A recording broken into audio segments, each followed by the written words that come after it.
খেয়াল রাখবেন, নেককার সন্তান এবং নেককার স্ত্রী এ দুটোর জন্য আল্লাহর কাছে চাইতে হয়। এমনি এমনি নেককার সন্তান পাওয়া যায় না, এমনি এমনি নেককার স্ত্রী জুটে যায় না, আল্লাহর কাছে দোয়া করতে হয়। ফাবাশশারনাহু বিগুলামিন হালিম, আল্লাহ বললেন ইব্রাহিমের দোয়ার বরকতে আমি ইব্রাহিমের ঔরসে ইসমাইলকে দান করলাম। নেককার সন্তান না? কি নেককার সন্তান, কি ফ্যামিলি তাদের! আমাদেরটাও ফ্যামিলি, ওনাদেরটাও ফ্যামিলি। এই ফ্যামিলির হাত পা যেই জায়গায় লেগেছে ওই জায়গাটারে বরকতময় করে দিয়েছে কে? সাইয়েদনা ইব্রাহিম আলাইহিস সালামের পা লেগেছিল একটা পাথরের উপর। আল্লাহ বলেন ওয়াত্তাখিদু মাকাম ইব্রাহিমা মুসাল্লা, তুমি ইব্রাহিমের দাঁড়ানোর জায়গাটারে মুসল্লা বানিয়ে নাও। সুবহানাল্লাহ পড়েন। ওনার ফুটপ্রিন্ট আছে, সাইয়েদনা ইব্রাহিম আলাইহিস সালামের পায়ের ছাপ আছে ওই পাথরের উপরে।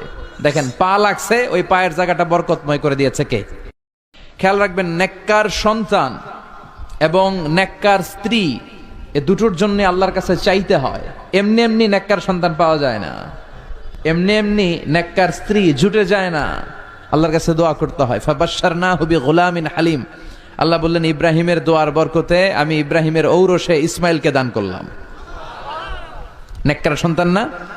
কি নেককার সন্তান, কি ফ্যামিলি তাদের! আমাদেরটাও ফ্যামিলি, ওনাদেরটাও ফ্যামিলি। এই ফ্যামিলির হাত পা যেই জায়গায় লেগেছে ওই জায়গাটারে বরকতময় করে দিয়েছে কে? সাইয়েদনা ইব্রাহিম আলাইহিস সালামের পা লেগেছিল একটা পাথরের উপর। আল্লাহ বলেন ওয়াত্তাখিদু